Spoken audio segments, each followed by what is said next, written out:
शांति भाई जी। ओम शांति भाई जी।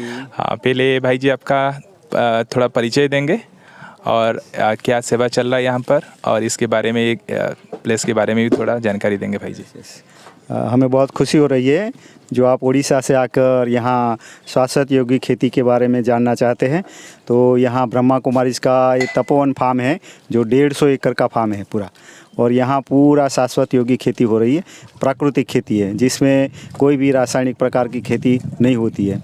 तो यहाँ खेती संभालने के लिए अभी बाबा ने हमें यहाँ शाश्वत योगी खेती में निमित्त बनाया है। शरीर का नाम है भिखाबाई, और यहाँ ये खेती के लिए हम निमित्त है तो संभाल रहे हैं। तो यहाँ जो 150 एकड़ खेती है इसमें अलग अलग फलों के बगीचे भी है। अमरूद का बगीचा है, द्राक्ष का बगीचा है, आम का बगीचा है, ऐसे खजूर का बगीचा है, केले का बगीचा है, जैसे यहाँ ड्रैगन फ्रूट का भी बगीचा है, संतरे का बगीचा है। बहुत प्रकार के फलों के बगीचे हैं। फूलों के बगीचे है, गुलाब का बगीचा है, ऐसे गेंदे के बगीचे हैं। तो ऐसे सब फूलों के भी बगीचे हैं। और दूसरी सब्जियां भी होती है। सब्जियां में हर एक सीज़न वाइज अलग अलग सीज़न में सब्जी होती है। तो ये जो अब हम खड़े हैं यहाँ, ये 7 एकड़ का पूरा प्लॉट यहाँ से लेकर यहाँ तक का 7 एकड़ का ये शाश्वत योगी खेती का प्लॉट हम संभाल रहे हैं। तो इसमें अलग अलग 1.5 एकड़ का ऐसे प्लॉट बनाया है, 5 प्लॉट है। तो हर एक प्लॉट में अलग अलग प्रकार की खेती है। उधर पहले वाले जो दिखते हैं तो वहाँ ड्रैगन फ्रूट है। ड्रैगन फ्रूट अभी 2 साल से है लगाए हुए। 2 साल में एक बार फल चुके हैं। उसमें 1000 पौधे लगे हुए हैं। तो 1000 पौधे में सब ड्रैगन फ्रूट पर भी बहुत अच्छे आ रहे हैं। रेड ड्रैगन फ्रूट है। इसके पास में जो मचान दिख रहा है सामने, वो मचान है योग के लिए है। शाश्वत योग की खेती में योग का बहुत महत्व है। जो परमात्मा से शक्ति लेकर पराभौतिक जो ऊर्जा है उसको भौतिक ऊर्जा के साथ मिलाना होता है। ये जो भौतिक ऊर्जा है ये 5 तत्व है हमारे। धरती है, वायु है, अग्नि है, जल है, आकाश है। ये 5 तत्व हमारे भौतिक ऊर्जा है। तो इसके साथ पराभौतिक तत्व ऊर्जा माना परमात्मा की शक्ति का मिलावट होता है। तो ये 5 तत्वों के साथ इसको सम्मिलित करके हम ये शाश्वत योगी खेती करते हैं। आप जो बोले कि स्पेशल योग का प्रयोग होता है, तो उसका प्रयोग कैसे होता है और उसका इफ़ेक्ट डिफरेंस आप कैसे फील करते हैं प्रोडक्शन में, उसके बारे में थोड़ा जानकारी देंगे भाई जी। इसलिए इसको नाम दिया है शाश्वत योगिक खेती। उसके लिए एक बुक भी प्रिंट किया हुआ है, और किसानों को जो ट्रेनिंग में आते हैं उनको फ्री दिया जाता है। यहाँ जो योगामृत बना है उसकी 1 लीटर की बॉटल सबको फ्री दी जाती है। तो इसमें योग का प्रयोग किया जाता है। जैसे अभी ब्रह्मा कुमारी में ऐसे तो योग करते हैं, पर योग का अर्थ ही होता है जोड़ान, है ना। तो परमात्मा से, आत्मा से परमात्मा का जोड़ान होता है। तो ये सिर्फ हम आत्मा को शक्तिशाली बनाने के लिए योग करते हैं। यहाँ फसल को शक्तिशाली बनाने के लिए जो योग करते हैं उसको शाश्वत योगी खेती कहते हैं। तो उसका डिफरेंस पता चलता है। हाँ, डिफरेंस ये है कि हम आत्मा हैं, ऐसा आत्मिक स्थिति में हमें स्थित होना होता है। आत्मिक स्थिति में स्थित होने के बाद हमें परमात्मा, जहाँ हमारा निवास स्थान परमात्मा का और हमारा ऊपर परम धाम है, परमात्मा निराकार स्थिति में ऊपर स्थित है। तो वहाँ जाके परमात्मा से मिलन मनाना होता है, परमात्मा को आह्वान करना होता है, परमात्मा की शक्तियाँ का अनुभव करना होता है। वो शक्तियाँ की किरणें ये पूरे हमारे फसल में हमारी आत्मा के द्वारा कैच करके उनको देना होता है। डायरेक्ट तो ऐसे परमात्मा की शक्ति हर जगह फैली रहती है। जैसे सूर्य है, सूर्य की किरण हर जगह फैली रहती है, लेकिन एक सरखा प्रकाश है ना, वो कोई ऐसे जलता नहीं है, सूर्य का प्रकाश है। लेकिन अगर वो कोई मैग्नीफाइड ग्लास ले लो और उसी सूर्य के किरण को इसको फोकस करो तो नीचे से कागज़ भी जल जाता है, इतनी गर्मी इसमें पैदा होती है ना, तो इसकी पावर बढ़ जाती है।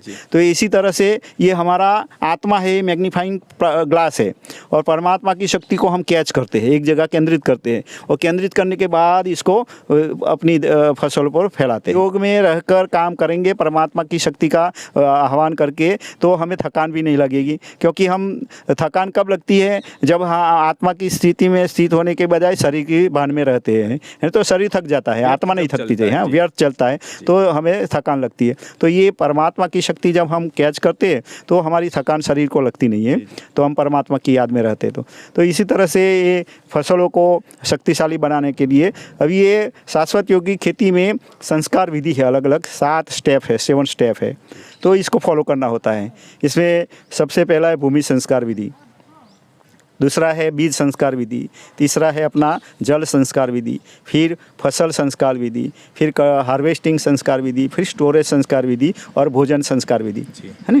जब से हम बीज को लगाने की शुरुआत करें तब से हमारे घर में आवे, हमारे शरीर में भोजन जाए, तब तक ये संस्कार विधि चलती है।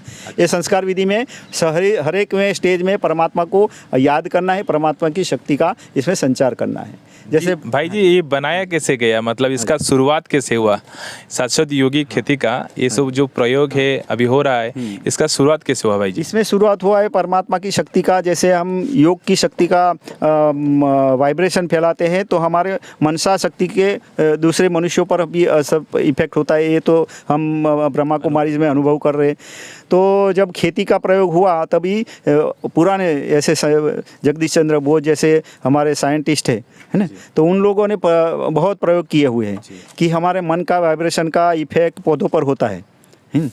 जो हम जैसा सोचे वैसा पौधों को असर होता है। अगर कोई पौधे के पास आप एक ही दिन जो अच्छी सोच करके जाओ और ऐसी सोच आप लगातार 15 दिन 1 महीने तक उनके सामने जाके बोलो तो उनको बहुत फीलिंग आता है, तो वो हरा भरा हो जाता है और विकास होता है। और उसी दूसरे एक पास में पौधा है, इसके पास आप जाओ, उसको नेगेटिव सोच दो, नेगेटिव विचार से उसको दो, बोलो इनके सामने जाके, तो इसको ऐसा इफेक्ट होगा तो वो मुरझा जाएगा फिर, है ना।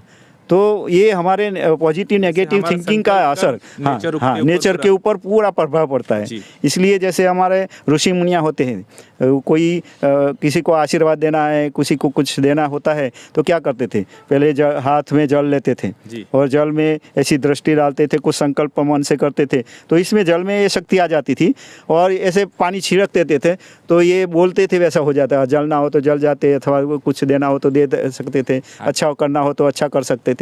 तो ऐसे जल है वो सबसे ज़्यादा माध्यम है हमारे मन का जो शक्ति है उसको संचार करने के लिए।